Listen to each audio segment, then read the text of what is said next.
नमस्कार। कक्षा 8वीं वाले समस्त प्रिय छात्रों, आप सभी अपना हिंदी का अर्धवार्षिक परीक्षा पेपर देख लीजिएगा। इस पेपर का पूर्णांक 60 अंकों का होने वाला है। इस पेपर में कुल 26 प्रश्न आने वाले हैं। आप सभी को इस पेपर का संपूर्ण उत्तर इसी वीडियो में मिलने वाला है। तो समस्त कक्षा 8वीं वाले प्रिय छात्रों, इस पेपर को पूरा याद कर लीजिएगा, क्योंकि इसी प्रकार के प्रश्न आपकी परीक्षा के पेपर में आने वाले हैं। तो इस पेपर का आपका पहला प्रश्न दिया बहुविकल्पी प्रश्न। प्रश्न क्रमांक 1 से लेकर 5 तक के आपकी परीक्षा में बहुविकल्पी प्रश्न आने वाले हैं, जिनके उत्तर आपको परीक्षा में अपनी उत्तर पुस्तिका में लिखना है। तो इस पेपर का आपका पहला प्रश्न दिया, चंडेलों का राज्य किसके समय भारत का सबसे शक्तिशाली राज्य था? तो पहले में आप सभी को सही उत्तर लिखना होगा बी वाला राजा दंग। राजा दंग आपको पहले का सही उत्तर लिखना होगा अपनी उत्तर पुस्तिका में। दूसरा प्रश्न आपका दिया है, आईसीएस की परीक्षा में बैठने वाले व्यक्ति कौन थे? तो दूसरे प्रश्न में आप सभी को सही उत्तर लिखना होगा सी वाला सुभाष चंद्र बोस। सुभाष चंद्र बोस आपको दूसरे प्रश्न का सही उत्तर लिखना है। तीसरा प्रश्न आपका दिया है, 64 योगिनी मंदिर कहाँ है? तो तीसरे प्रश्न में आप सभी को सही उत्तर लिखना होगा डी वाला बेड़ाघाट में। ठीक है, यह आपको तीसरे प्रश्न का सही उत्तर लिखना है।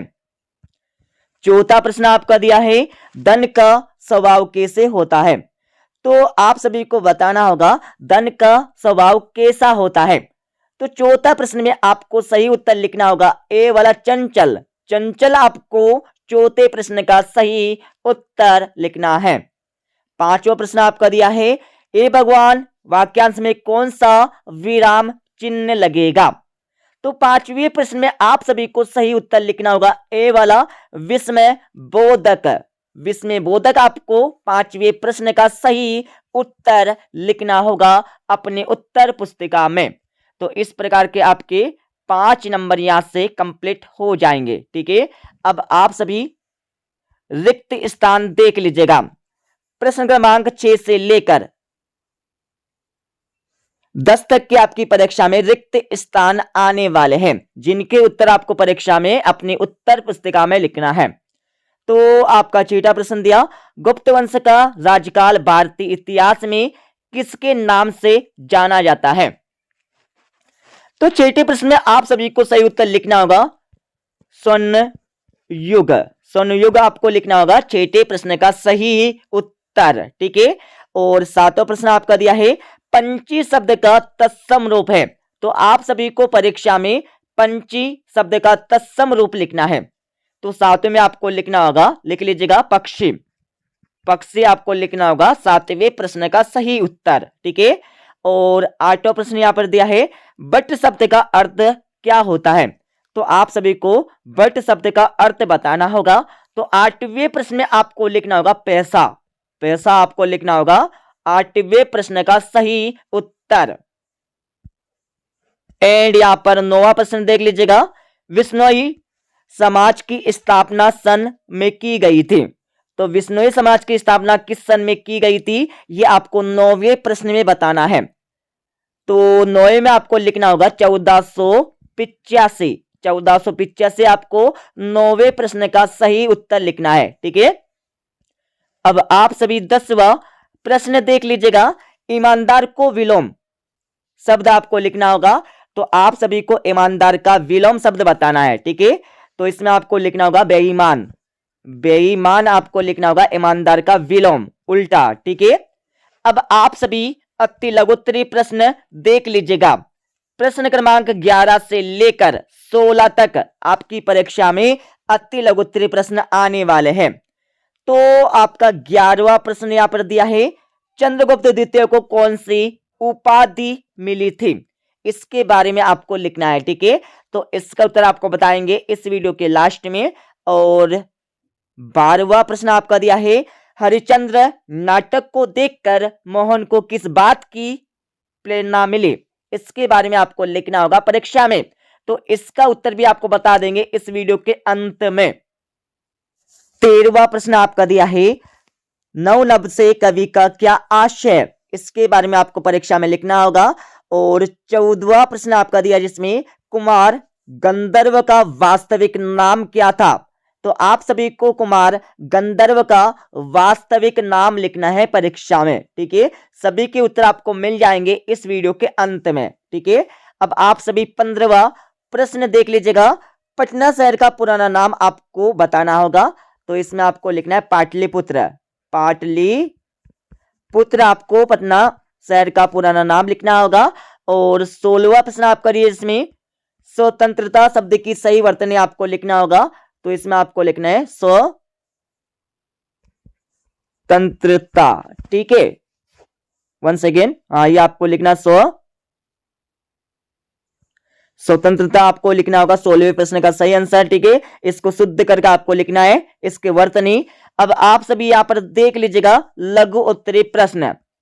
प्रश्न क्रमांक 17 से लेकर 22 तक के प्रश्न आपकी परीक्षा में 3-3 नंबर के आने वाले हैं, ठीक है। और सभी के उत्तर आपको लिखना होगा परीक्षा में अपनी उत्तर पुस्तिका में, ओके। अब आप सभी 17वां प्रश्न यहां पर देख लीजिएगा। अफ्रीका में गांधी जी को किन किन अपमानजनक घटनाओं का सामना करना पड़ा, इसके बारे में आपको परीक्षा में लिखना है। और 18वें प्रश्न में आप सभी को रैदास की भक्ति किस भाव की है, उदाहरण देकर आप सभी को लिखना है। 19वें प्रश्न में आप सभी को श्रीधर की कौन सी काव्य पंक्तियां नर्मदा के दूध धारा पर सटीक बैठती है, इसके बारे में आपको लिखना होगा। और 20वें प्रश्न में आप सभी को मध्य प्रदेश का वन विभाग प्रतिवर्ष किस क्षेत्र में पुरस्कार देता है, इसके बारे में आपको परीक्षा में लिखना होगा। और 21वें प्रश्न में आप सभी को अपने प्रधान अध्यापक जी को स्थानांतरण प्रमाण पत्र हेतु एक आवेदन पत्र, एक प्रार्थना पत्र आप सभी को लिखना है परीक्षा में। तो इसका उत्तर भी आपको बता देंगे।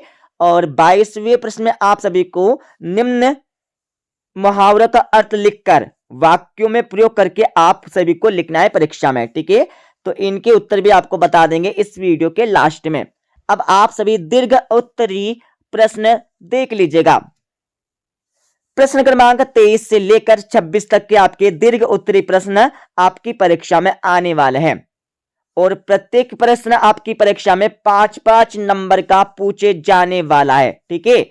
तो आप सभी यहां पर 23वां प्रश्न देख लीजिएगा। डॉक्टर चंद्रा सामान्य जनों से किस प्रकार भिन्न थी, इसके बारे में आपको परीक्षा में लिखना होगा। और 24वें प्रश्न में आप सभी को भक्ति रैदास ने भगवान से अपना संबंध स्थापित करते हुए किस किस से अपने को जोड़ा है, इसके बारे में आपको लिखना है परीक्षा में। और भाई साहब आप सभी को 25वें प्रश्न में एक अपठित गद्यांश दिया है जिसको आप सभी को पढ़ लेना है, ठीक है, ऊपर से लेकर नीचे तक। इसको पढ़ने के बाद इसमें आप सभी को 3 प्रश्न दिए हैं। तो पहला प्रश्न देख लीजिएगा, गुरु की आज्ञा मानने का संदेश कहां से मिलता है। तो इसमें आपको लिखना होगा विद्यालय, ठीक है। पहले में आपको लिखना होगा विद्यालय से। और भवल आपका दिया है विद्यालय, निष्कपट व निस्वार्थ शब्दों का संधि विच्छेद करके आपको लिखना है, ठीक है। तो इसमें कर लीजिएगा विद्या प्लस आले, विद्या प्लस आले आपको विद्यालय की संधि विच्छेद करना होगा।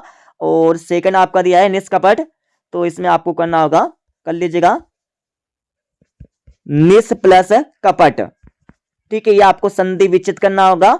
और अगला आपका दिया है निस्वार्थ, इसमें आपको करना होगा नि प्लस स्वार्थ, ठीक है। इस प्रकार से आपको परीक्षा में संधि विच्छेद करके लिखना है। अब यहां पर देख लीजिएगा स वाला प्रश्न, विद्यालय किसकी पौधशाला है। तो स वाला प्रश्न का आंसर आपको लिखना होगा यहां से लेकर, ठीक है, यहां से लेकर यहां तक आपको स वाले प्रश्न का उत्तर लिखना है परीक्षा में, ठीक है। और 26वें प्रश्न आप सभी को किसी देखे हुए मेले का वर्णन करते हुए एक निबंध आप सभी को परीक्षा में लिखना है। अब मैं इस पेपर का आप सभी को संपूर्ण उत्तर बता देता हूं। अब आप सभी प्रिय छात्रों इस पेपर का संपूर्ण उत्तर यहां से देख लीजिएगा और आप सभी को सभी प्रश्नों के उत्तर को याद कर लेना है। तो ये आपका 11वें प्रश्न का उत्तर यहाँ पर दिया है। ठीक है, पढ़ लीजिएगा। 11वें के बाद आप सभी को 12वें प्रश्न का उत्तर यहाँ से मिल जाएगा पूरा का पूरा। ठीक है, 12वें के बाद आप सभी को 13वें प्रश्न का उत्तर यहाँ से आपको मिल जाएगा। ठीक है, और 14वें प्रश्न का उत्तर आपको यहाँ से मिल जाएगा। ठीक है, और थोड़ा आगे चलेंगे तो आप सभी को यहाँ पर 15वें प्रश्न का आपको पहले का उत्तर यहाँ पर मिल जाएगा। ठीक है, जिसमें पटना शहर का आपको पुराना नाम लिखना होगा, तो इसमें आपको लिखना है पाटलिपुत्र। और 16वां प्रश्न आपका दिया है। ठीक है, जिसमें स्वतंत्रता शब्द के आपको सही वर्तन लिखना होगा, तो ये हमारा गलत है थोड़ा, तो इसमें आपको लिखना है स्वतंत्रता। ठीक है, आपको शुद्ध वर्तन यहाँ पर करके लिखना होगा परीक्षा में।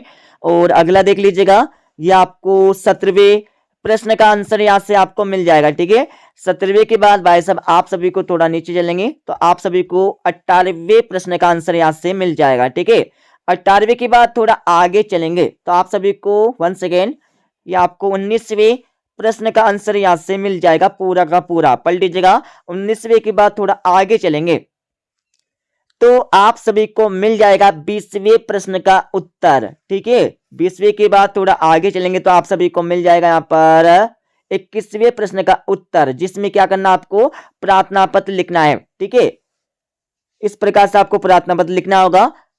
तो उसके बाद आपको यहाँ पर अपना नाम लिखना है, यहाँ पर आपको अपनी कक्षा लिखना है, और यहाँ पर आपको लिखना होगा विभाग या कक्षा का नाम। ठीक है, उसके बाद थोड़ा नीचे चलेंगे तो आप सभी को लिखना होगा यहाँ पर आपका नाम। ठीक है, विद्यार्थी का नाम आपको यहाँ पर लिखना है, कक्षा और रोल नंबर आपको यहाँ पर लिखना है। ठीक है, और आप सभी देख लीजिएगा 22वें प्रश्न का उत्तर, ये आपको 22वें प्रश्न का उत्तर यहाँ से मिल जाएगा पूरा का पूरा।